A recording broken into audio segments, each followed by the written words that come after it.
Estamos, ¿eh? Bueno,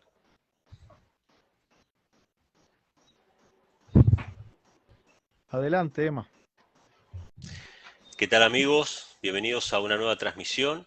Como solemos hacer cada mes, una pequeña reunión donde estudiamos un poco las Sagradas Escrituras. Es una reunión de luna nueva o una reunión mensual.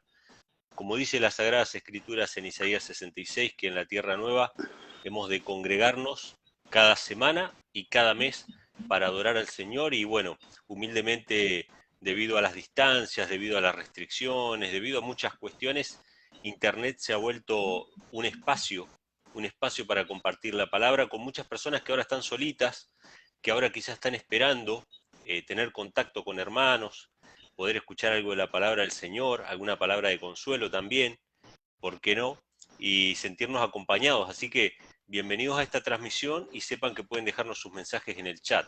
Así que seguramente vamos a estar compartiendo algunos de los mensajes que ustedes vayan dejando ahí. Y vamos a estar enviando también algunos saludos. Pero primeramente, antes de comenzar y antes de hacer la oración, hoy vamos a tener un tema especial a cargo de nuestro hermano Carlos Hernández, pero voy a dar paso a saludar a cada uno de los amigos que nos están acompañando en esta noche. Empiezo por arriba por Arturo. Dios te bendiga, Arturo, ¿cómo estás? Hola hermanos, ¿cómo están? Hola Emma, hola a todos, gracias por estar por acá, gracias también por la invitación. Como siempre estamos tratando de hacer un esfuerzo por reunirnos, como dices, en estas fiestas, en estas, ¿cómo le decía a Dani? En esas mini vacaciones que el Señor nos da a todos para poder estar alegres, para poder reflexionar. Todo el momento siempre es bueno para poder estar con nuestro Dios, pero siendo bien honestos, estamos sumamente ocupados también trabajando en muchísimas cosas que el Señor nos da la oportunidad de desarrollarnos. Y es así como hacemos este tipo de reuniones, Emma, donde podemos congregarnos por lo menos en ese formato, una hora y media, reflexionar, pero yo sé que en casa podemos hacerlo con nuestra familia y estar a gusto con nuestro Salvador. Así que Dios los bendiga y va a ser una buena noche para reflexionar. Gracias, Arturo. Leandro, ¿cómo estás? ¿Cómo andas, Emanuel? Qué alegría, qué gusto escucharte, escucharlos. Buenas noches para todos y bueno, lo mismo, feliz comienzo de mes, una alegría poder estar nuevamente en un programa de transmisión juntos. Creo que es impagable esto. Y verte, Manuel, con buen internet y escucharte bien, eso no tiene precio. Así que feliz y feliz de, bueno, ahora lo vas a presentar, así que feliz de los hermanos que se están incorporando también a estas reuniones. Gracias, Lean. Bueno, ahí un poco en el control general de la transmisión y organizando un poco todo, Roberto, gracias por tu ayuda y por coordinar un poco estas reuniones. ¿Cómo estás, Robert? ¿Qué tal, hermanos? Bendecido día, bien, gracias a Dios. Ahí solucionando unos problemitas técnicos, pero estamos, así que gracias por esperar. Y bueno, cuando termines de saludar, si querés, saludamos a la gente, me avisás. Dale, buenísimo. Bueno, tenemos hoy un invitado por primera vez que nos acompaña en estas transmisiones, que es Jonathan Falcón, así que gracias, hermano, por acompañarnos y bueno, te saludo. ¿Cómo te encuentras? Pues nos encontramos muy bien también por acá y muy contento por la invitación, ¿verdad? Y que se repita. Bienvenido. Gracias. Y bueno, Carlos Hernández va a tener la palabra, va a estar compartiendo. Seguramente alguna cosa comentaremos también nosotros, pero la parte principal la va a tener Carlos. Así que te saludo, Carlos, ¿cómo estás? Saludos, Emma. Un placer estar compartiendo con cada uno de ustedes. De verdad que es un gozo que podamos hacer estas reuniones mensualmente. Y un Amén, gozo amén. también tener el privilegio de compartir la palabra. Amén, gloria a Dios por eso. Robert, ¿quién nos dejó algún saludito, algún comentario por ahí? Después ya pasamos a la primera oración. Perfecto. Si es un gozo tenerlo mensualmente, no se pierdan este mes, que es un mes que va a estar cargado de fiestas. Tenemos en 10 días, ya tenemos Yom Kippur, después tenemos Semana de Cabaña, así que casi toda la semana vamos a estar ahí juntos.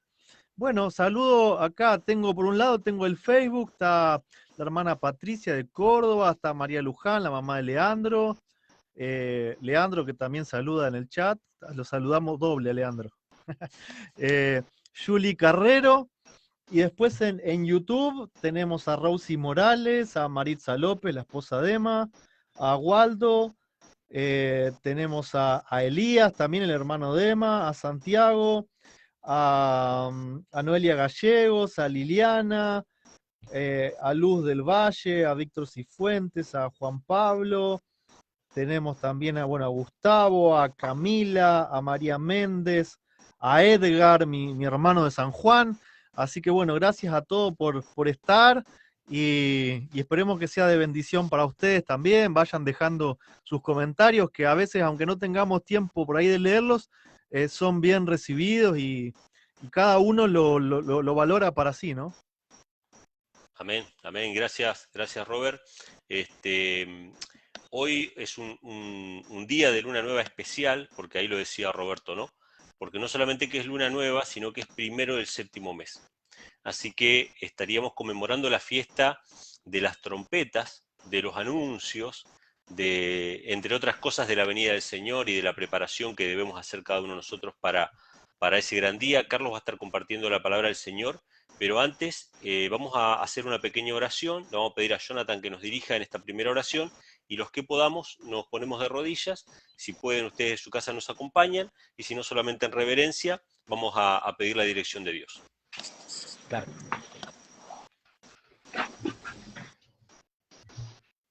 Oramos. Padre, gracias por la bendición de poder reunirnos como hermanos para estudiar tu palabra. Confiamos que ha de ser una noche de bendición y para eso, Padre, pedimos tu espíritu para que nos guíe a toda verdad. Utiliza con gran poder a nuestro hermano Carlos, que él pueda hablar palabra tuya, Padre, y que nosotros podamos recibirla y sobre todo atesorarla en nuestros corazones para que pueda generar frutos de vida eterna. Glorifícate a nosotros, oh Padre, a fin de que podamos glorificarte también a ti. En el nombre de Jesús. Amén. Amén. Amén. Bueno, gracias Jonathan. Ahora sí, le dejamos el tiempo restante a Carlos y después vamos a estar comentando también un poquito nosotros sobre el tema. Carlos, el tiempo es tuyo. Sí, gracias, Emma. El tema se llama Jonás y el séptimo mes, y vamos a ir comenzando, ¿verdad?, con el versículo 1 de Jonás 1.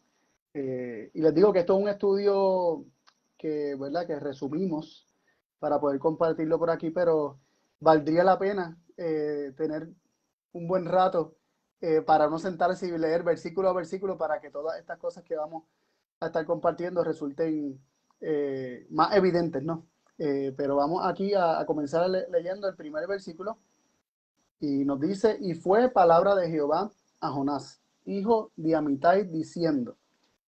Y lo primero que queremos resaltar de este versículo, que la palabra de Jehová fue a Jonás.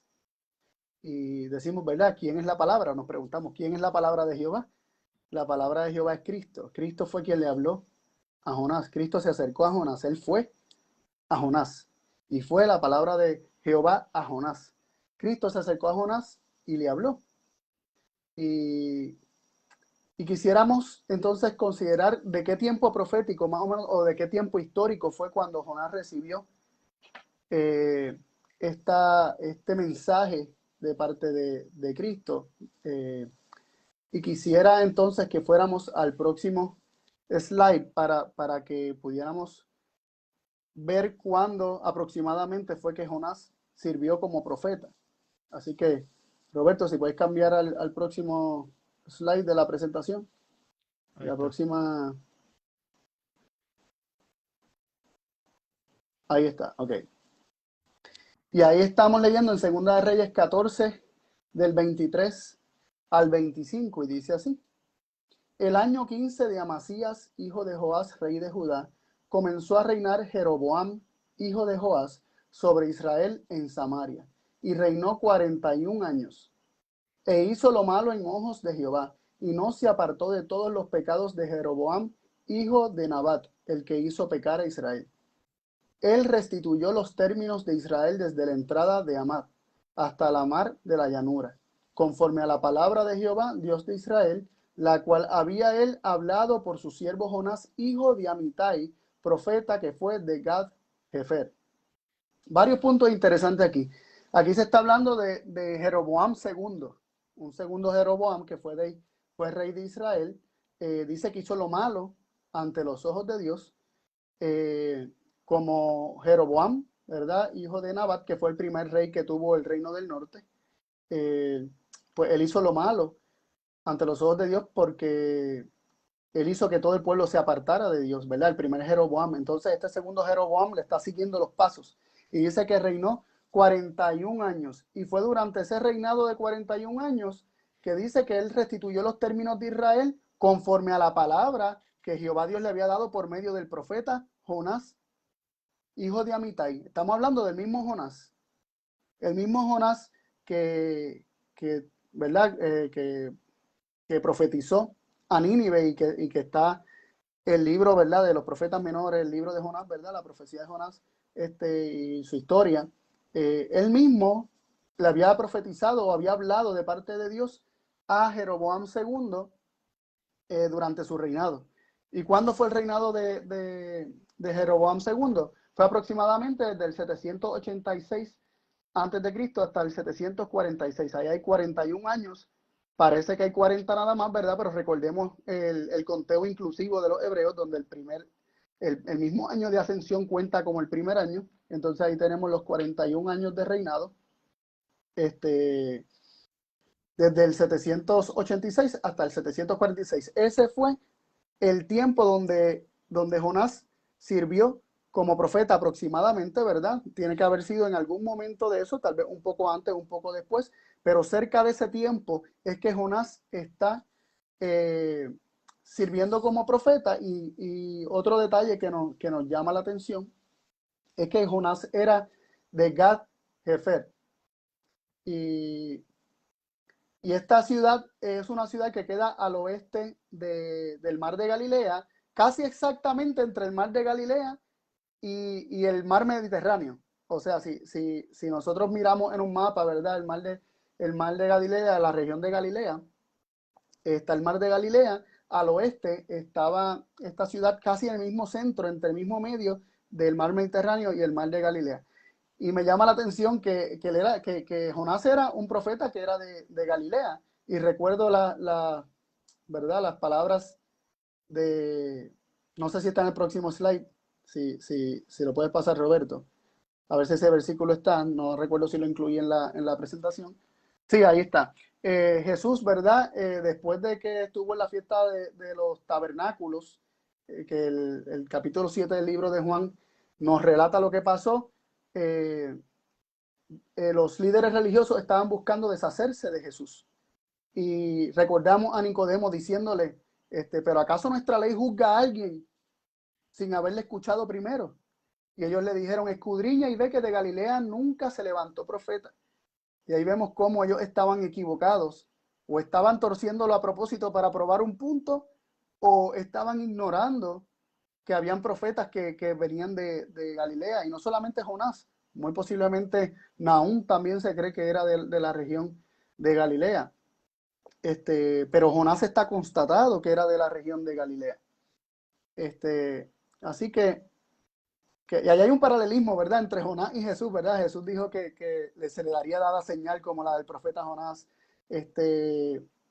Y vemos que hay varias cositas bien interesantes entre la historia de Jonás y de Jesús que no vamos a entrar en detalle. Lo que queremos ver es que Jonás fue un profeta en el siglo VIII antes de Cristo. Y aproximadamente en este tiempo donde Jonás está siendo profeta, el imperio que dominaba toda aquella región y amenazaba con introducirse a la región de Israel, ¿verdad? El reino del norte, era el imperio asirio. El imperio asirio cuya capital es Nínive. Entonces vemos que Jonás se le está mandando, y lo vamos a ver en el próximo versículo, si puedes pasarlo, Roberto. Ahí en el versículo 12 nos dice el mensaje que Cristo le dio a Jonás. Levántate y ve a Nínive, ciudad grande, y pregona contra ella, porque su maldad ha subido delante de mí. Nínive era la capital del imperio asirio, no necesariamente en este periodo, pero en algún momento durante el siglo VIII se convirtió en la capital del imperio neoasirio, y estamos hablando de una ciudad que es llamada Ciudad Grande, ¿verdad? Y eso me acuerda a Apocalipsis 17 y a la ramera, ¿verdad? Cuando habla de Babilonia la Grande, vemos que Nínive cumplía muy posiblemente con la descripción que se hace de Babilonia, ¿verdad? Nínive vendría siendo un equivalente en tiempos de Jonás como una Babilonia no solamente de los tiempos de Daniel y sus amigos, sino de todo el tiempo que estuvo Babilonia, un poco antes de la deportación, ¿verdad? Hasta que llegaron los medos y los persas. Y Babilonia siguió siendo como un centro muy, muy grande, muy importante. Tal vez podríamos hablar de Nínive y del imperio asirio como lo equivalente a los romanos en tiempos de Cristo, o tal vez lo equivalente a lo que sería el poder papal en la Edad Media. Era el imperio que dominaba la región, era un imperio en expansión, estaba buscando constantemente conquistar más territorios, amenazando constantemente el reino de Israel. Y a Jonás se le da esta palabra: ve a Nínive, ve allá, a esa ciudad grande, a esa ciudad perversa. Dice que su maldad había subido delante del Señor, era conocida por su maldad. Y Jonás tiene, ¿verdad? Se le encomienda, se le da esta encomienda de ir a Nínive y predicarle, pregonar contra ella. Tenía que dar un pregón en Nínive. Y no es lo mismo nosotros hablar por ejemplo, hoy en día, de ciertas conspiraciones, o nosotros hablar de algún poder gubernamental de lejos, que ir a donde está ese poder y acercarnos a él y darle un mensaje de parte de Dios. Jonás tenía que acercarse posiblemente a aquellos que él consideraba sus enemigos. Jonás se le encomienda ir a sus enemigos, a una ciudad grande, a una ciudad perversa, malvada, a dar un mensaje. Y entonces nosotros sabemos lo que sucede. ¿Qué fue lo que hizo Jonás? Jonás no fue. Jonás huyó, no quería hacerlo. No quería hacerlo. Y más adelante vamos a ver, ¿verdad?, que él mismo dice por qué no quería hacerlo. Pero él no quería hacerlo, no quería darle este mensaje, no quería acercarse a Nínive para dar un mensaje, para dar un pregón que podría implicar la salvación de Nínive. Así que también vemos unas descripciones que se hacen en el libro de Nahum. Roberto, si puedes pasar al próximo versículo. En el libro de Nahum se nos da en el capítulo 1, versículo 1, comienza diciendo: carga de Nínive, libro de la visión de Nahum de Elkosh. Y el libro completo es sobre Nínive. Es un mensaje de parte de Dios acerca de Nínive.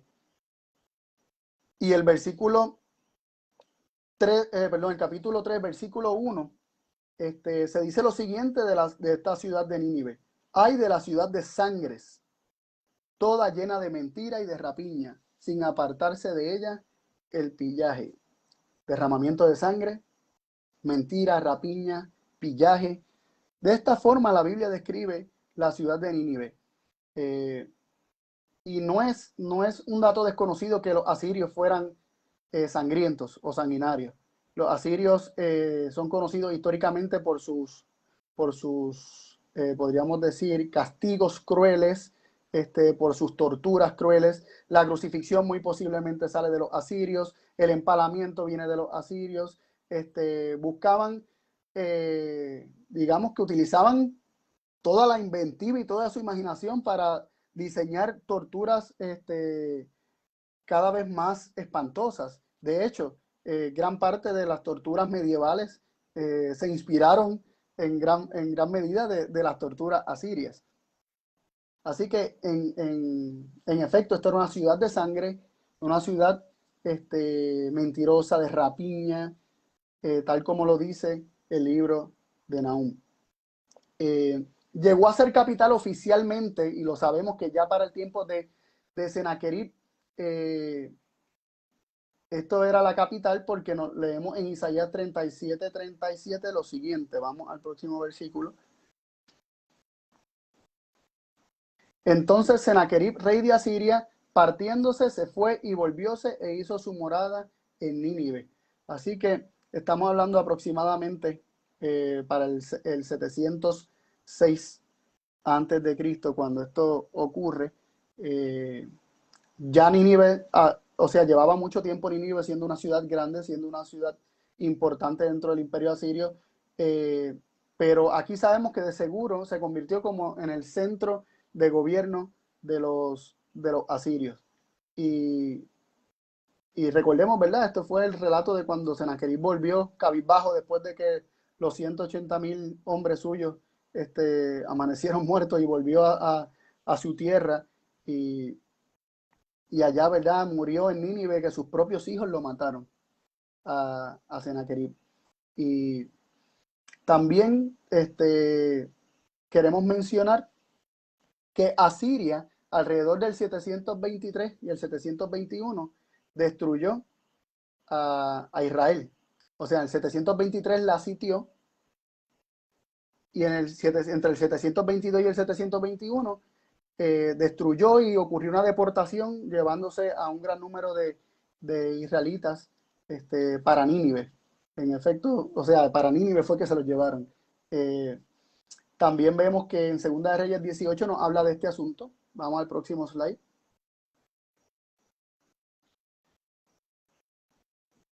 Segunda de Reyes 18:1 nos dice: en el tercer año de Oseas, hijo de Ela, rey de Israel, comenzó a reinar Ezequías, hijo de Acaz, rey de Judá. Aquí vemos que se está hablando de Ezequías.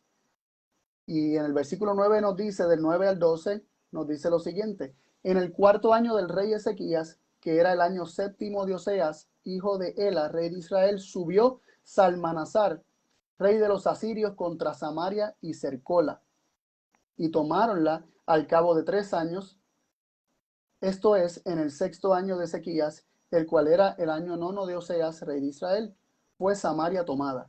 Y el rey de Asiria traspuso a Israel a Asiria, y púsola en Ala y en Abor, junto al río de Gozán, y en las ciudades de los Medos, por cuanto no habían atendido la voz de Jehová su Dios, antes habían quebrantado su pacto, y todas las cosas que Moisés, siervo de Jehová, había mandado, ni las habían escuchado, ni puesto por obra. Y aquí vemos varias cositas que nos llaman la atención.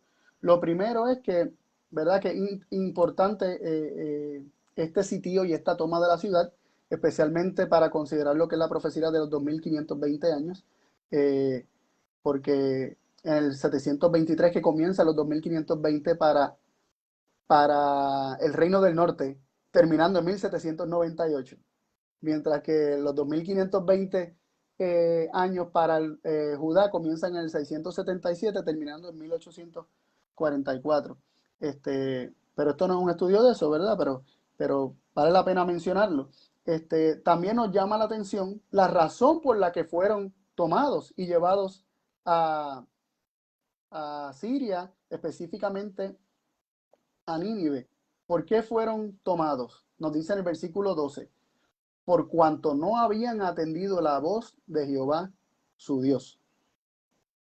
Antes habían quebrantado su pacto, y todas las cosas que Moisés, siervo de Jehová, había mandado, ni las habían escuchado ni puesto por obra. Dentro de lo que hemos estudiado, ¿verdad?, los últimos años y los últimos meses acerca de los dos pactos, ¿verdad?, entendiendo cómo el oír y guardar era lo que Dios pidió, ¿verdad? Que escuchen mi voz, que guarden mi pacto, que guarden las palabras de los 10 mandamientos, que las atesoren, que esta ley sea escrita en su corazón.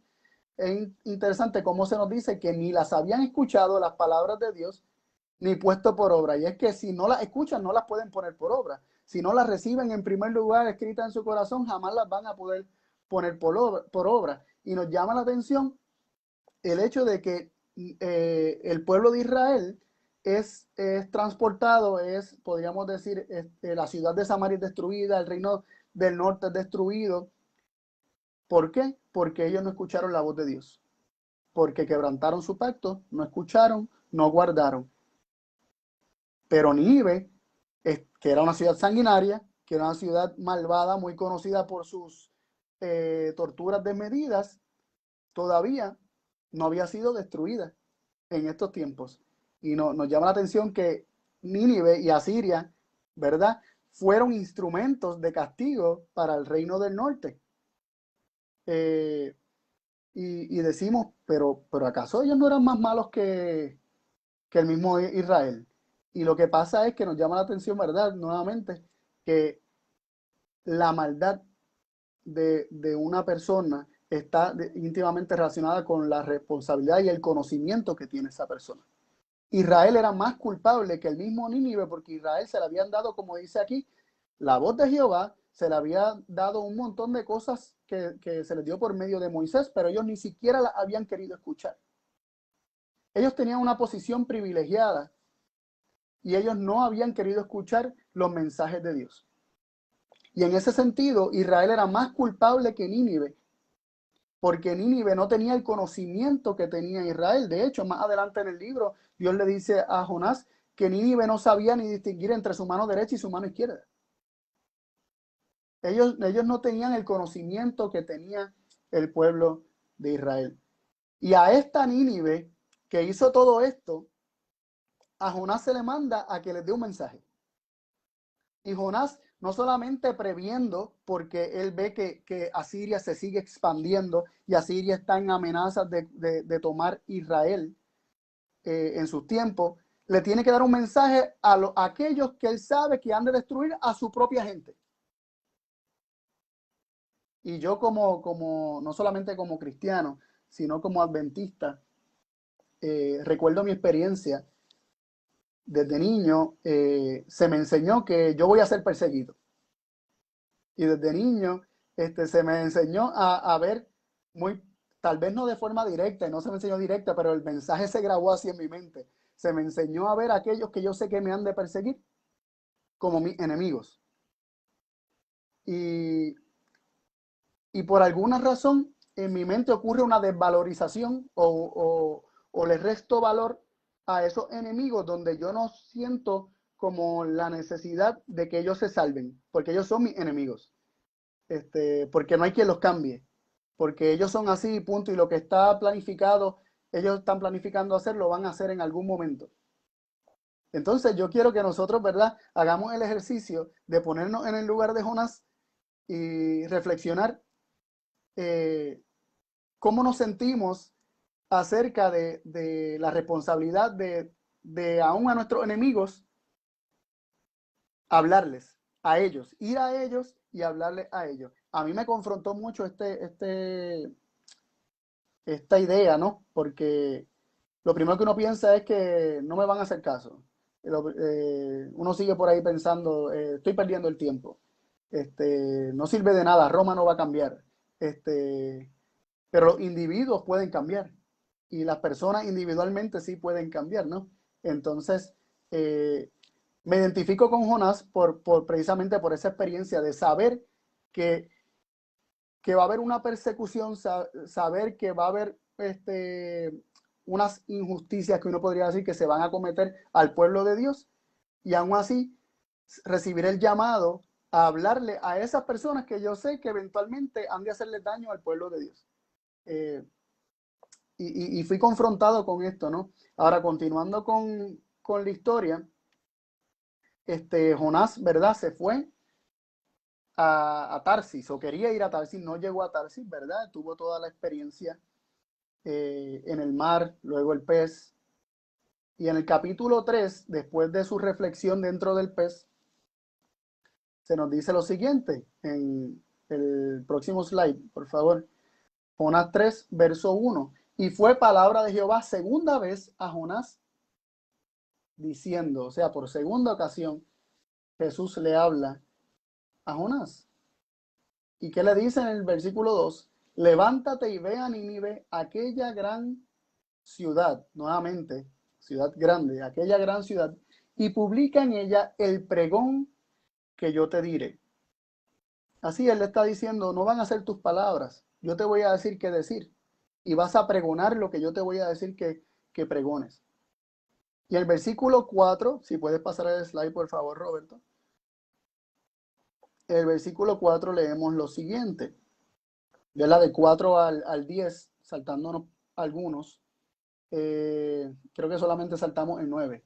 Dice así: y comenzó Jonás a entrar por la ciudad camino de un día y pregonaba diciendo, de aquí a 40 días Nínive será destruida. ¿Qué era lo que hacía Jonás? Él pregonaba. Él comenzó a caminar por la ciudad y pregonaba diciendo, de aquí a 40 días Nínive será destruida. ¿De quién era esta palabra? Era de Cristo, ¿no? Cristo le dijo, va a publicar en ella el pregón que yo te diré. Y él comenzó a predicar lo que Cristo le daba para que predicara. Por eso nos dice en el versículo 4, perdón, en el 5, y los hombres de Nínive creyeron ¿a quién? ¿A Jonás? No, creyeron a Dios. Creyeron a Dios. Y como resultado de creer a Dios, ¿qué hicieron? Pregonaron ayuno y vistiéronse de sacos desde el mayor de ellos hasta el menor de ellos. Nos sigue diciendo el versículo 6, y llegó el negocio hasta el rey de Nínive, y levantóse de su silla y echó de sí su vestido y cubrióse de saco y se sentó sobre ceniza. E hizo pregonar y anunciar en Nínive por mandato del rey de sus grandes, diciendo, hombres y animales, bueyes y ovejas, no gusten cosa alguna, ni les dé alimento, ni beban agua. Y que se cubran de saco los hombres y los animales y clamen a Dios fuertemente y conviértase cada uno de su mal camino, de la rapiña que está en sus manos. Y el versículo 10 dice, y vio Dios lo que hicieron, que se convirtieron de su mal camino y arrepintióse del mal que había dicho les había de hacer y no lo hizo. Y aquí nos llama la atención varias cositas. Primero, que Jonás pregonó. Y ahorita, cuando estábamos comenzando en la introducción, ¿verdad? Para esta reunión, Emanuel hizo referencia al Día de la Trompeta, que implica un anuncio, ¿no? Un mensaje, un pregón. De hecho, si nosotros fuéramos a buscar, ¿verdad? Si nos fuéramos a ver, a buscar en las fiestas, ¿dónde está el mensaje de los tres ángeles? Sería en las trompetas, porque anuncian juicio, ¿no? Tienen el evangelio eterno para ser predicado a toda nación, tribu, lengua y pueblo, y clama a gran voz, ¿verdad? Diciendo, temer a Dios y darle honra o gloria, porque la hora de su juicio ha llegado. Y adorad a aquel que hizo el cielo, la tierra, el mar, y las aguas y las fuentes de las aguas. Vemos cómo las trompetas están vinculadas con un pregón. Las trompetas están vinculadas con un anuncio, están vinculadas con un mensaje. De hecho, la mayoría de las veces que se traduce, ¿verdad? Y que buscamos en la Biblia la palabra teruah, ¿verdad? Del Yom Teruah, del día de las trompetas. La palabra teruah, la inmensa mayoría de las veces se traduce en la Biblia como clamor, como un clamor. De hecho, cuando en el libro de Josué, que ellos tenían trompetas y estaban rodeando la ciudad de Jericó y tocaban las trompetas, y después clamaron a gran voz. ¿Qué dice? Cuando dice que clamaron a gran voz, la palabra que está ahí es la de teruah, del día de la trompeta, la misma palabra que aparece en Levítico 23. Y está vinculado con el clamor, con un mensaje, con un anuncio. Y es que las trompetas estaban diseñadas para que dieran mensajes, ¿no? El uso de ellas era para que dieran un mensaje, ya fuera en la guerra, ya fuera para las convocaciones sagradas. Las trompetas daban un mensaje o representan un mensaje. Ya en este caso, el pregón de Jonás implicaba que se acercaba un juicio. Por eso él decía, de aquí a 40 días será destruida, se acerca un juicio. Y había un mensaje que anunciaba juicio. Y ahí vemos un paralelismo bastante interesante entre el pregón de Jonás y el mensaje del día de las trompetas, ¿verdad? Que anuncian que se acerca el día de la expiación, que se acerca el día del juicio, el día de la reconciliación. ¿Y cuál fue la reacción que tuvo este mensaje en el pueblo de Nínive? Dice que creyeron a Dios, creyeron el mensaje, creyeron las palabras de Dios. Oye, ellos hicieron lo que no hizo el pueblo de Israel, que ni siquiera quería prestar oído a la voz de Dios. Ellos por lo menos, Nínive por lo menos, esta palabra de Dios la creyó. ¿Y qué hicieron? Pregonaron ayuno. Entonces vemos una secuencia interesante. Está el pregón de Jonás, la predicación de Jonás anunciando juicio, y la reacción de Nínive es humillarse, afligirse, vestirse de saco.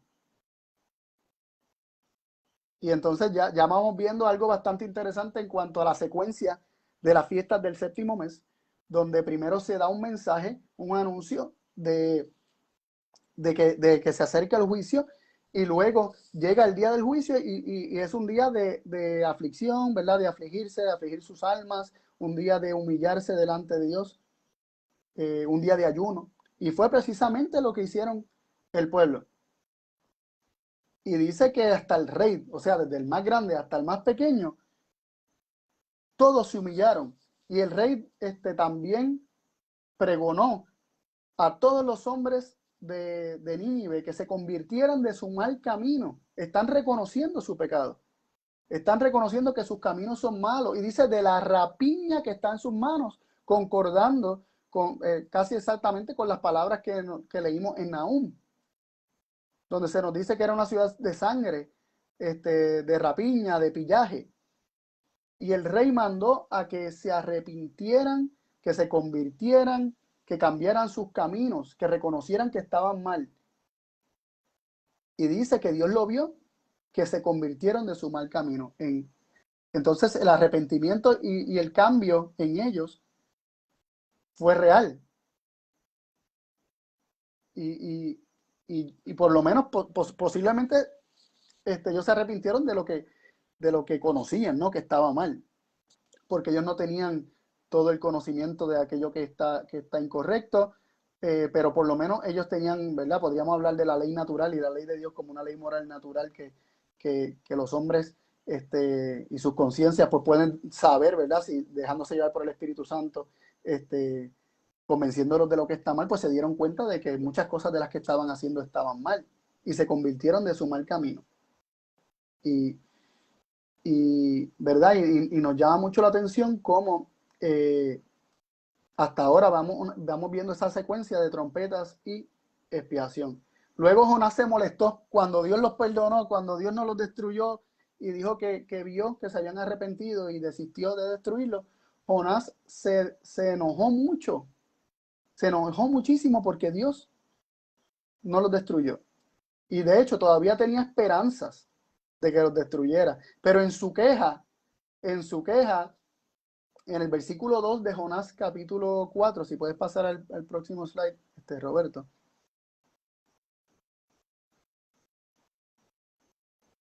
En el versículo 2 leemos allí que dice, y oró a Jehová y dijo, ahora, oh Jehová, ¿no es esto lo que yo decía estando aún en mi tierra? Por eso me precaví huyendo a Tarsis, porque sabía que tú eres Dios clemente y piadoso, tardo a enojarte, de grande misericordia, que te arrepientes del mal. Jonás está aquí revelando por qué él no quiso dar el pregón inicialmente. Porque él sabía que si Dios lo estaba mandando a dar este pregón, era buscando arrepentimiento, y él sabía que Dios estaba buscando salvar a Nínive, y por lo tanto él no quería que Dios salvara a Nínive, y por lo tanto huyó. Y me llama mucho la atención porque él está ahí peleando con Dios, y le dice en el versículo 3, ruégote que me mates, porque mejor me es la muerte que la vida. Jonás prefería estar muerto que vivir en un mundo donde Dios perdonaba a sus enemigos. Muy interesante esta reacción. Y en el versículo 4 dice, Jehová le dijo, ¿haces tú bien en enojarte tanto? Y el versículo 5 se nos dice, y salióse Jonás de la ciudad y se asentó al oriente de la ciudad e hízose allí una choza y se sentó debajo de ella a la sombra hasta ver qué sería de la ciudad. Y vemos que aquí Dios le dice a Jonás, ¿haces tú bien en enojarte tanto? Y Jonás ni le responde. Él se va de la ciudad y dice que se asentó al oriente de la ciudad e hizo allí una choza. Allí tengo la versión de 1960, dice una enramada. De hecho, la palabra es sucot. Él se hizo una enramada, un sucot. la fiesta de los tabernáculos. Entonces, vemos que se completa la secuencia del séptimo mes. Trompetas, el pregón, el arrepentimiento, el ayuno, la humillación, la aflicción que tuvo el pueblo, viene siendo la experiencia del Yom Kippur, ¿verdad? Del día de la reconciliación. Pero aquí vemos un elemento de la fiesta de los tabernáculos que se presenta en Jonás. Y pensando en esto, ¿verdad? En Jonás se hace una choza, un Sukkot. ¿Y qué representa el Sukkot? ¿Qué representa el tabernáculo? ¿Qué representa las cabañas, ¿verdad? O las enramadas. ¿Qué es lo que representan las enramadas? Veamos allí en Salmo 27, verso 5, en el próximo slide. Nos dice, porque él me esconderá en su tabernáculo en el día del mal. Ocultaráme en lo reservado de su pabellón. Pondráme en lo alto sobre una roca. Qué interesante, este versículo conecta el tabernáculo con la protección de Dios. De hecho, en Apocalipsis se habla de que Dios extenderá su tabernáculo sobre un pueblo, ¿no? No solamente nos habla acerca, los tabernáculos no solamente nos hablan acerca de la presencia de Dios en medio de, sino también implica la presencia de Dios en medio de para proteger, siendo como una cobertura sobre su pueblo. Y específicamente el Salmo 27.5 lo vincula con una protección en el día del mal. Una protección en el día del mal. Y la fiesta de los tabernáculos conmemoraba la peregrinación del pueblo por medio del desierto, cómo habitaron en tiendas, cómo fueron protegidos por Dios. Dios suplió todas sus necesidades. Y él fue, ¿verdad? Una columna de nube, ¿verdad? Para protegerlos del calor de día y una columna de fuego de noche para darles calor durante la noche cuando se ponen las temperaturas muy bajas en el desierto. Y la fiesta de los tabernáculos conmemoraba esta protección. Y vemos a Jonás debajo de un tabernáculo que se sentó a mirar a ver qué sería de la ciudad, a ver si realmente no les pasaba nada y no eran destruidos. Y a veces nosotros, ¿verdad? Queremos disfrutar de lo que es la protección de Dios y de estar bajo el tabernáculo de Dios y no hacer nada por aquellos que no están bajo el tabernáculo de Dios, por aquellos que no conocen de Dios, por aquellos que son nuestros enemigos y ¿verdad? Y nos sentamos en esa comodidad de la protección de Dios sin pensar que Dios está buscando que por medio de nuestra prédica, ¿verdad? De nuestro pregón, muchos se arrepientan y también Él pueda seguir protegiéndolo y pueda seguir escudándolo, pueda seguir siendo un muro, pueda seguir siendo una fortaleza alrededor de ellos y poderlo escudar en el día del mal. Sabemos que pasó, ¿verdad? En la historia de Jonás, Dios mandó una calabacera que creció y le provocó sombra o le creó sombra para que el sol no lo lastimase, pero de un día a otro la calabacera fue comida por un gusano y Jonás estaba de nuevo quejándose, diciendo que quería morirse, que se enojaba hasta la muerte, y Dios lo confronta y le dice: tú te enojas por la calabacera y sufres por ella, y tú no la sembraste, tú no la hiciste crecer, tú no hiciste nada por ella, y tú te entristeces por ella. Y ahí le dice en el último versículo del libro de Jonás, si puedes pasar, Roberto, al próximo slide. En Jonás 4:11, dice: y no tendré yo piedad de Nínive, aquella grande ciudad donde hay más de 120,000 personas que no conocen su mano derecha ni su mano izquierda y muchos animales. O sea, tú te frustras, te molestas, te entristeces porque perdiste aquello que te daba sombra y que te protegía. Y tú no trabajaste por ello, tú no lo viste crecer, tú no lo alimentaste, tú no hiciste salir el sol y caer la lluvia sobre ellos para bendecirlos. Tú no tuviste nada que ver con esa calabacera, ¿no? Y Dios sí tiene que ver con Nínive. Él está contraponiendo la experiencia de Jonás con la suya. Tú no hiciste nada por ellos, sin embargo, ¿no tendré yo piedad de Nínive? Una ciudad tan grande, más de 120,000 personas que no conocen su mano derecha ni su mano izquierda. Y muchos animales, hasta de los animales, Dios está diciendo que tiene piedad y que tiene compasión. Y así se acaba el libro y no sabemos qué respondió Jonás, no sabemos si cambió de actitud, ¿verdad? No sabemos qué pasó con él. Sin embargo, se queda así, como en puntos suspensivos, y yo entiendo que la historia de Jonás se queda en puntos suspensivos porque esto es una pregunta que hace Dios al final del libro para que reflexionemos, ¿no? Si estamos amando a nuestros enemigos, si nos interesamos porque sean salvos, si disfrutamos nosotros de la protección y el cuidado de Dios o pretendemos estar bajo el tabernáculo de Dios sin importarnos que otros vengan también y disfruten y se beneficien de estar bajo la cobertura de Dios, está ese amor por el prójimo, hay alguna intercesión, hay algún movimiento de nuestra parte de interceder para que Dios siga reteniendo los vientos, por ejemplo, por medio de sus ángeles.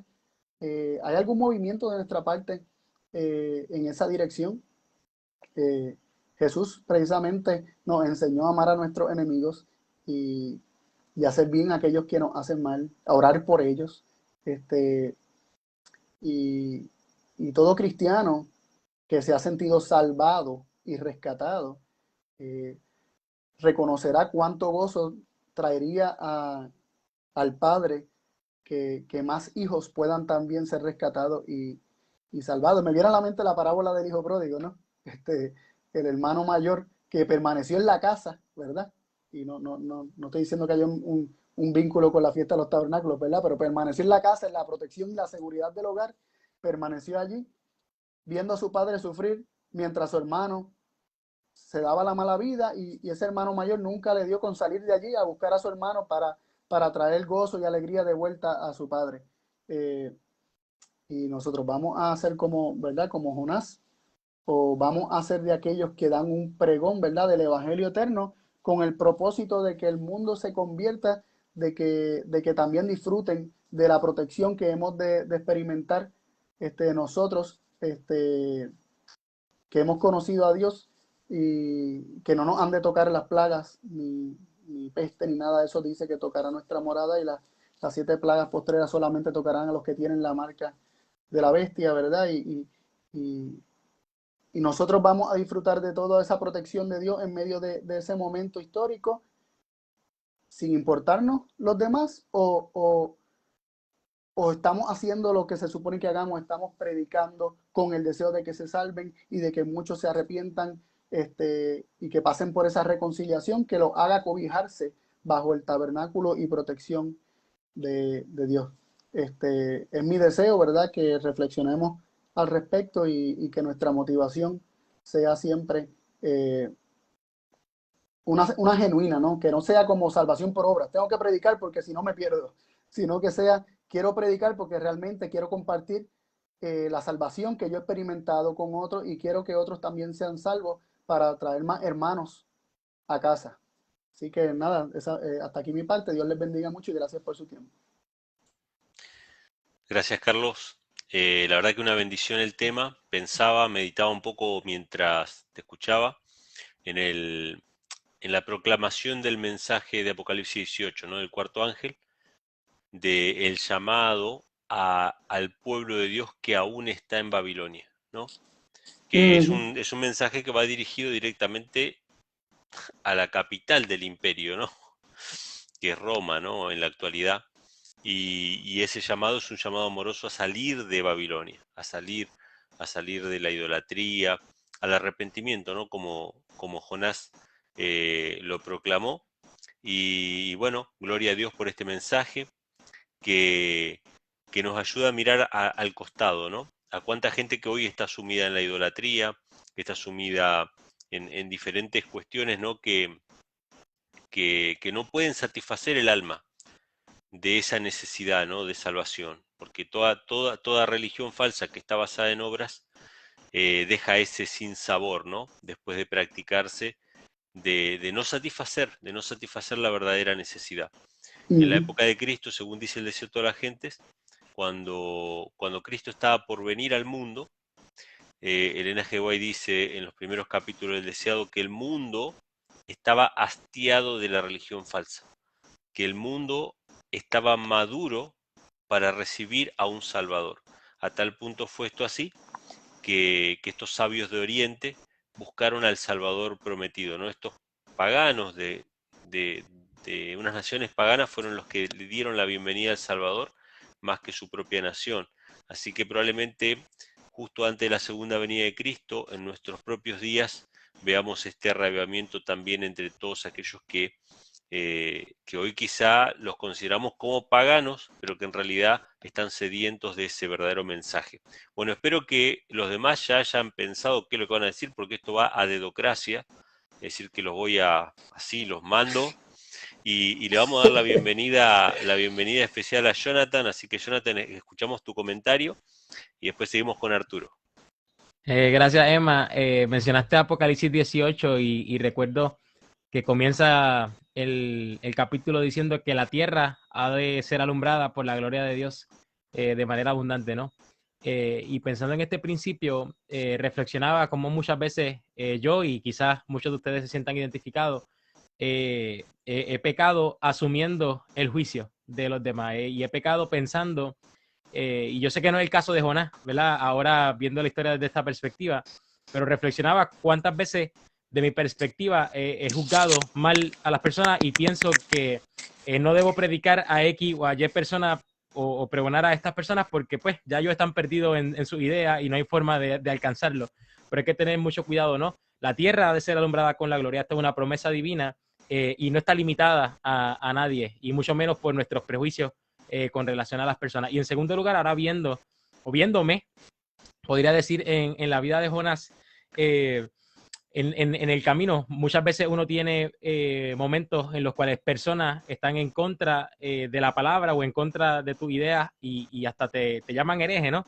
Y muchas veces uno automáticamente, quizás consciente o inconscientemente, pasa estas personas a un folder o a un archivo en la mente de enemigos, personas a los cuales algún día se darán cuenta que yo tenía la razón, ¿no? Y se darán cuenta, ¿verdad? Pero comienza un sentimiento de deseo de mal para esta persona, y en la vida de Jonás ¿verdad? Veo cómo probablemente el coraje de que tenía Jonás con esta ciudad, quizás por lo malvada que era o por las razones que sea, lo llevó a no querer o no desear la salvación de sus hermanos, ¿verdad? Que el Señor nos hable, si aún queda algo de esto en nuestras mentes, que el Señor nos revele, si aún queda rastro de esta experiencia, a fin de que independientemente de lo que nos hayan hecho, independientemente de lo que hayan opinado acerca de nosotros, independientemente se aferraron a sus opiniones y nos hicieron creer o hacer pensar o mostrar a nosotros como mentirosos, que el deseo de que se salven nunca cambie, ¿verdad? Me parece que si el deseo de Dios, cada vez que nosotros actuamos en contra de su voluntad, automáticamente cambiara a que no nos salvemos, hay de nosotros. Así que de la misma forma que Dios ha sido paciente con nosotros a pesar de nuestra consistente rebeldía, ojalá de nuestra parte también exista ese mismo espíritu de Dios, que independientemente de los demás lo que hagan en contra de nosotros o en contra del pueblo de Dios, que podamos seguir con el deseo y con el amor de que se salven y que puedan estar juntamente con nosotros en la casa de nuestro Padre. Gracias, Jonathan. Gracias por el comentario. Arturo, te escuchamos. Fíjense que estaba analizando ese tema de Jonás, y a veces es una historia como para niños, ¿no? En donde se te enseña a confiar, a que a pesar de las cosas, Dios te va a salvar, te va a rescatar de la ballena. Pero yo creo que hay más Jonás de los que pensamos dentro del mundo cristiano. Y muchas veces nosotros damos la palabra, muchas veces nos subimos al púlpito, tomamos un micrófono, prendemos la cámara o platicamos con alguien, dando por sentado de que esa persona no va a entender que ya está el juicio hecho y se acabó. Había un hermanito aquí muy conocido, ya ancianito, que yo recuerdo mucho de que él pasaba, o bueno, por lo menos es lo que me cuenta mi padre, pasaba por la casa de otra persona aquí en la colonia donde vivíamos, y le decía, hermanito, venme a predicar. Y ese ancianito le decía, no, tú ya estás perdido. Entonces, eso parece que es un chiste porque muchas veces nosotros basamos, nos dejamos guiar como lo hizo el profeta, otro profeta, el profeta Samuel, por lo que miramos. Muchas veces nosotros le damos más, como que un futuro más glorioso a alguien que lo vemos, que es alto, que es guapo, hablando espiritualmente, ¿no? Alguien que es más completo, así como también le pasó a Samuel. Y muchas veces dejamos afuera a ese pequeñito que está ahí escuchando tal vez. Y es un llamado de atención porque todos los que hemos creído que el Evangelio se tiene que predicar con fuerza, se tiene que dar este sonido claro de trompeta.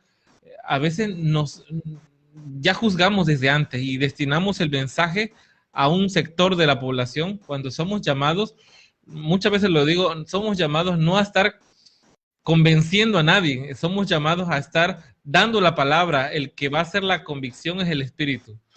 Y yo creo que Jonás traía eso en mente y él dio por sentado muchísimas cosas cuando no debió haber sido, ¿no? Y es un poco dudoso cómo termina el libro. Yo quiero pensar, me gustaría que la historia hubiera sido una historia feliz o que así sea, no lo sé, porque hay bastantes profetas que están narrados, por lo menos en la Biblia, que tienen un destino un poco confuso y raro. Pero bueno, nosotros qué vamos a hacer ahora, ¿no? ¿Vamos a ser Jonás o vamos a ser de los que se arrepienten?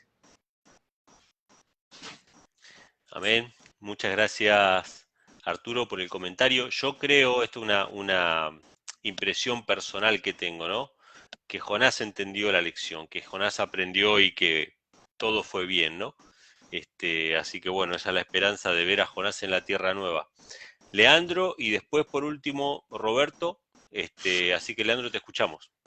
Gracias, Emma, ahí por la coordinación, y gracias, Carlos, por el tema. La verdad que precioso, ahí estuve anotando algunas cosas. Por la hora no le pude sacar el más jugo a lo que dijiste, que me encantó, todo ese contexto histórico, que es para entendido, porque eso hay que verlo tranquilo, todo eso hay que verlo con paciencia, y está bueno entenderlo, ¿sí? Porque los tiempos del Señor se vuelven a repetir y todas estas cosas macro después uno las puede ver en los contextos micros, ¿sí? Pero yo me quedé con algunas frases, esto de los perseguidores son mis enemigos. Yo me quedé pensando con respecto a esto, ¿cómo consideramos al que está en contra mía? En Gálatas 4, 29, cuando el apóstol Pablo habla de la alegoría de Sara y Agar, menciona que nosotros somos hijos de la promesa. Y dice que como entonces el que había nacido según la carne, o sea, que se justificaba por las obras, perseguía al que había nacido según el Espíritu, así también ahora. Es decir, el apóstol Pablo identifica que los que son justificados por las obras se identifican por perseguir. Ahora, ¿cómo los tratamos nosotros? Según lo que dice el apóstol Pablo, más ahora que dice la Escritura, vayamos y persigámoslo. No dice eso, dice, echa fuera la esclava de su hijo, porque no heredará el hijo de la esclava con el hijo de la libre. Pero eso no es una actitud de los hijos, eso es del padre. ¿Sí? No es Isaac el que termina expulsando, sino que es el padre. Entonces a veces nosotros nos ponemos un poco violentos en esta situación de es el otro, es mi enemigo. Ahora, considerándolo como enemigo, ¿cómo debiéramos tratarlo? Perdón, yo sé que son pasajes conocidos, pero a veces uno se olvida de estas cosas. En Mateo 5:44 dice, amad a vuestros enemigos, bendecid a los que os maldicen, haced bien a los que os aborrecen y orad por los que os ultrajan y os persiguen. ¿Para qué? Verso 45, para que seáis hijos de vuestro Padre que está en los cielos. O sea, el llamado a ser hijos depende de cómo consideremos a nuestros enemigos. Esto es fundamental, creo, como para considerar. Otro asunto ahí, el tema de las trompetas, ¿sí? Ayer estuve hablando en un tema sobre Apocalipsis y hablando un poco sobre las trompetas, y la síntesis era similar a la que estabas compartiendo, mi hermano, en cuanto a que muchos leen el libro de Apocalipsis en términos generales y sobre todo estos puntos donde podemos hablar de destrucción, juicio, y lo único que ve el mundo cristiano es eso. Sin embargo, el Señor llama a estos clamores con un deseo de que el mundo sea salvo, ¿sí? De que no son para destrucción, sino que son un llamado de arrepentimiento. Entonces me parece que es liberador este pensamiento de saber que en realidad a quien tenemos no es simplemente un Dios que se está encargando de mostrarnos en la profecía o en la palabra lo que va a venir, sino un gran amigo, ¿sí? Que nos cuenta las cosas que van a pasar con el deseo de que seamos salvos.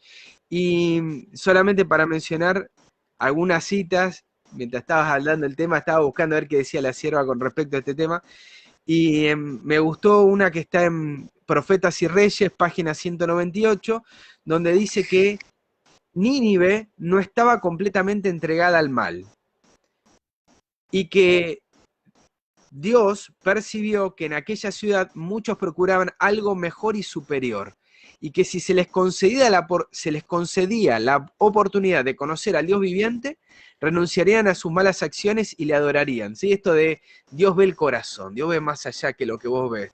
¿Qué es lo que vemos cuando vemos a Roma? ¿Qué es lo que vemos cuando vemos al ecumenismo, a la élite y a todo? ¿Qué es lo que vemos? Bueno, Dios no ve lo mismo que estás viendo vos, ¿sí?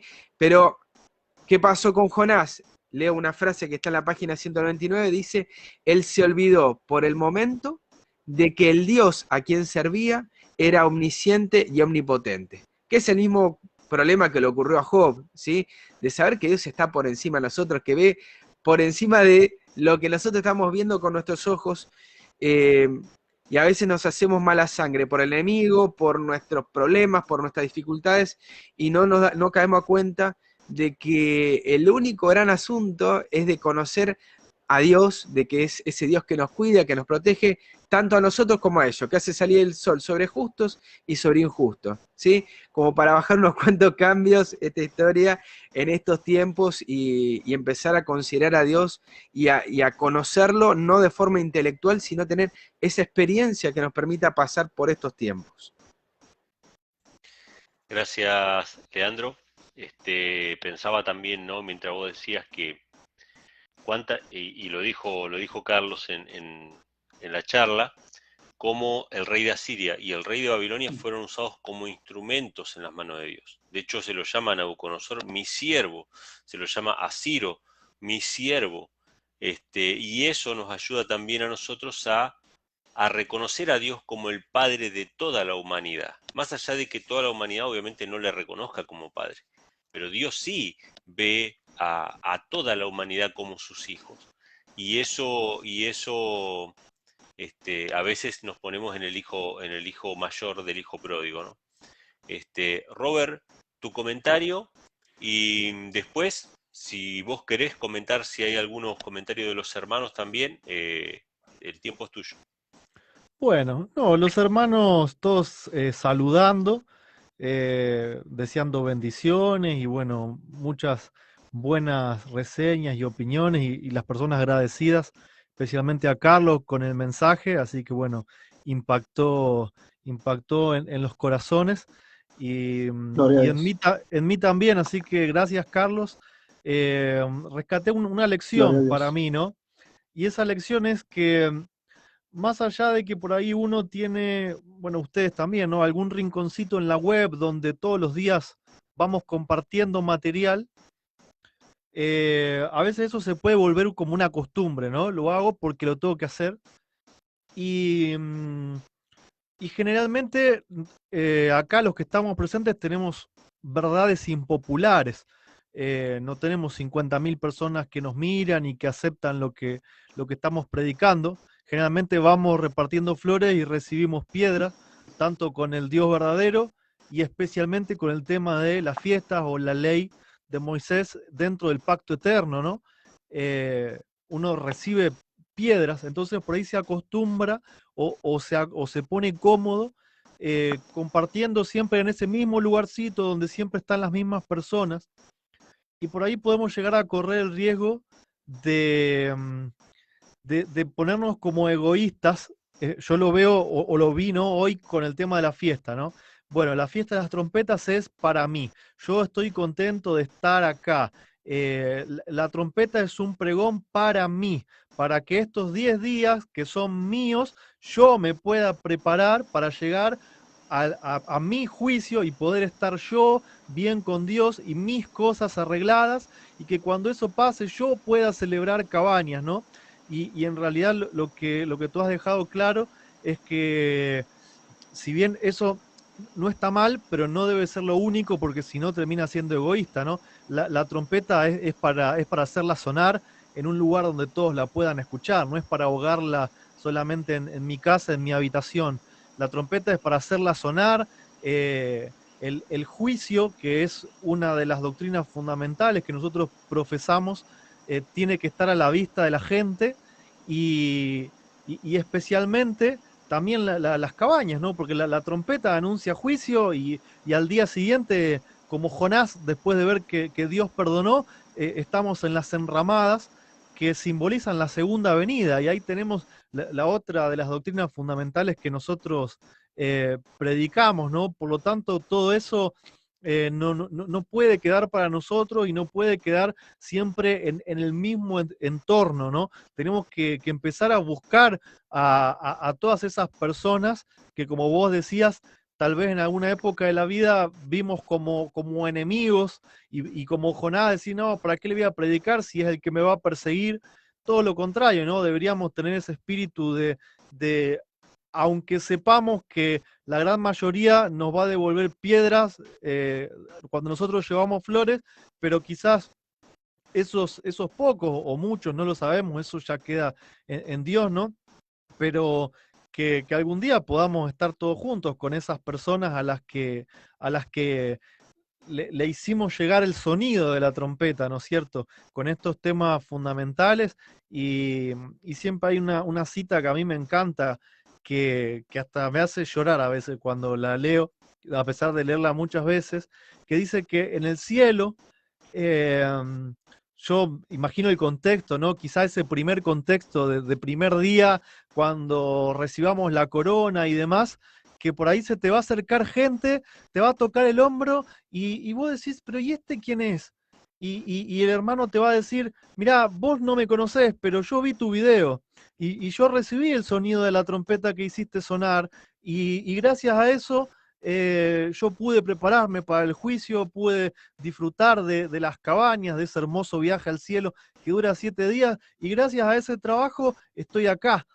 Es emocionante, ¿no es cierto? No para enorgullecerse, sino por el hecho de ver que con todo el material que Dios nos da, haciendo sonar la trompeta podemos tocar otras vidas, ¿no? O podemos por lo menos poner a esa gente al alcance de que el Espíritu Santo pueda tocar sus vidas, que Cristo pueda morar en ellos, y compartir no solamente nosotros 6, sino que puedan ser miles, ¿no es cierto? Ese es el deseo que deberíamos tener.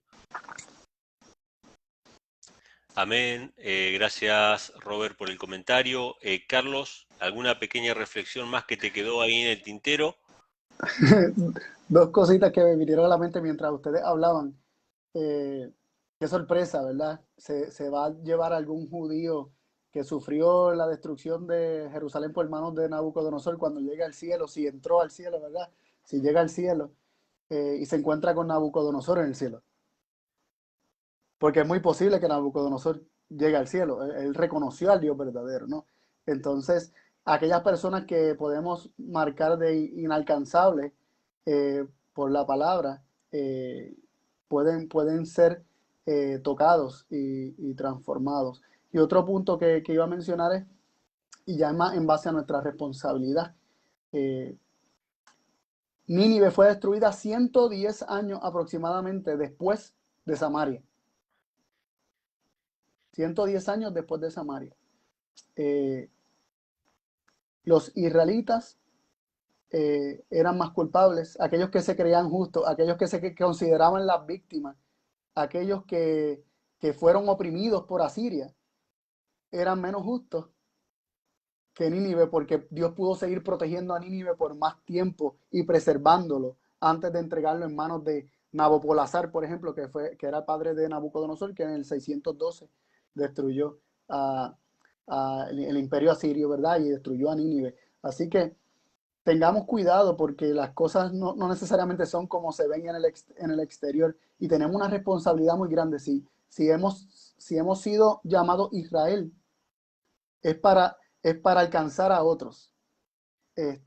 Mantengamos los oídos abiertos, recibamos las palabras de Dios, no quebrantemos su pacto y cumplamos la misión de alcanzar a otros, ¿verdad? Y esas son mis últimas palabras. Gracias, Carlos. Y ahora le voy a dar 2 minutos, no más que eso. ¿A alguno más que le haya quedado algo en el tintero quiera agregar algo más antes de terminar? Después el hermano Leandro nos va a estar compartiendo una oración final para cerrar, porque ya estamos en horario.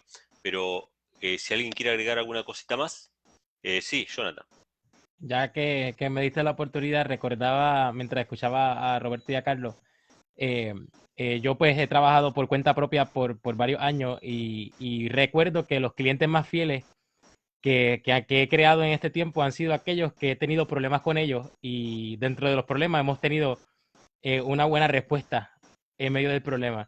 Y muchas veces el Señor nos expone a situaciones incómodas con hermanos, pero la realidad es que son casos que Dios nos da, ¿verdad? Para de alguna forma u otra que el nombre de Él sea glorificado, y en el momento del problema que ellos realmente pueden apreciar con mayor profundidad la palabra de Dios. Y recuerdo una cita que leí esta mañana, ¿verdad? Estudiando con mi esposa, un parrafito, una sola oración dice: es la recompensa de los obreros de Cristo entrar en su gozo.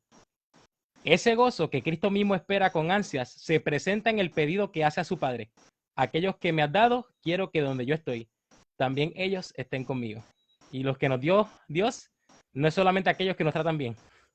Los que nos dio Dios son todos aquellos que tienen contacto con nosotros a fin de que el nombre de Él sea glorificado. Así que esto te reflejemos a Jesús, página 249, que sea nuestro deseo, ¿no? Que aquellos que Dios nos ponga en nuestro camino, independientemente en las mejores situaciones, en las buenas o en las malas, estén con nosotros también en el reino de los cielos.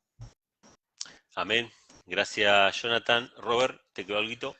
Sí, no, fuera del tema, o sea, recordarles a los hermanos que estén atentos porque en 10 días vamos a estar nuevamente reuniéndonos para lo que es Yom Kippur, así que por ahí estamos acostumbrados a ese automatismo de que sea una vez al mes, pero durante todo este mes vamos a estar cargados.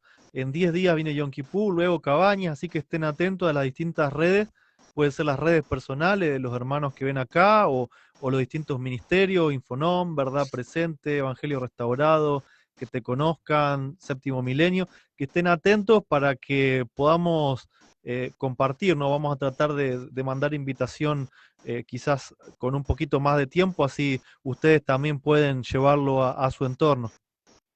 Gracias, Robert. Leandro. Una última cosita. Por cuestiones de tiempo no pude subir el video aún, así que si Dios lo permite mañana lo comparto, pero es una invitación. El día 23 y 24 de este mes, en la ciudad de Balcarce, donde estoy ahora, vamos a estar compartiendo una serie de encuentros, ¿sí? Sábado y domingo, en el que va a estar participando Roberto y Dios mediante algún otro hermano más. Sí, me hubiese gustado que estés vos, Emma, pero bueno, cuestiones de tiempo no se ha podido hacer. Donde van a haber encuentros espirituales y cuestiones de salud. Así que aquellos que les interese participar de forma presencial, los invito a que se contacten conmigo, ¿sí? Para poder, no va a ser un congreso, va a ser un encuentro, ¿sí? Así podemos organizarnos y los que son de afuera puedan participar también. Muchas gracias, Lean. Eso es en el contexto de la fiesta de las cabañas, ¿no? O más o menos cerca. Sí, es 2 días después. Es para aprovechar fin de semana, justamente porque hay quienes no pueden ir un jueves y viernes, que sería el primer día de la fiesta. Bueno, arrancar, aunque sea el sábado y domingo, y compartir uno de esos días juntos, ¿sí? Más independiente de lo que hagamos desde este canal de fiestas. Muy bien. O sea, estaría bueno tomar el avión y ir para allá, ¿verdad? Sí. Sería bueno hacerse el PCR, tomar el avión e ir para allá. Bueno, sin embargo, estaría bueno, igual lo vamos a charlar, para tener reuniones independientes de lo que hagamos acá y seguir estos momentos, que son la verdad que tan enriquecedores como lo fue el de la semana de Pascua, cuando tratamos los temas de Minneapolis y demás. Exactamente, exactamente. Muchas gracias, Leandro. Gracias a todos los hermanos que nos estuvieron acompañando en el chat, que estuvieron compartiendo, estuvieron con nosotros. Y bueno, ahora vamos a hacer una pequeña oración, nos va a dirigir Leandro y después sí nos va a estar despidiendo. Los que nos puedan acompañar de rodillas, nos acompañan.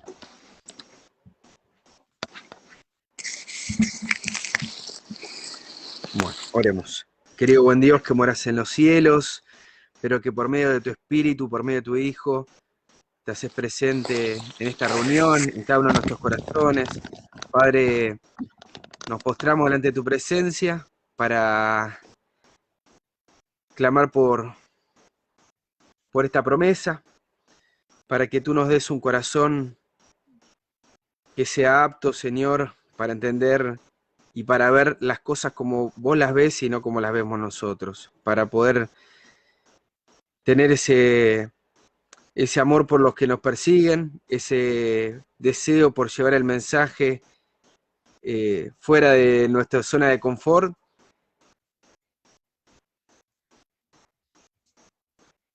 Y ruego especialmente, Padre, para que nos prepares, no solamente para estos días de fiesta y de encuentro, sino sobre todo para los tiempos que estamos viviendo, entendiendo la tarea que está haciendo tu Hijo en este gran día de expiación, preparar nuestros corazones, Señor, y estar no solamente nosotros dispuestos, sino también dispuestos a llevar a otros, a nuestros amigos, a nuestros familiares, a nuestros seres queridos, llevarlos, Padre, a los pies de tu Hijo. Nos ponemos en tus manos de amor en esta noche. Te doy las gracias nuevamente por este tema que presentó tu hijo, Carlos, y te ruego, Padre, para que todas estas palabras se graben profundo en nuestro corazón. En nombre de tu amado Hijo, nuestro Señor Jesús, agradecemos todas estas cosas y las pedimos. Amén, Señor. Amén. Amén. Amén.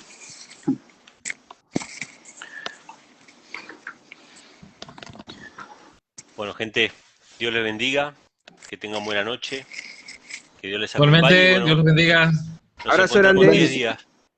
Bendiciones a todos. Buenas Chau, noches. chau. Chao, chao. Buenas noches.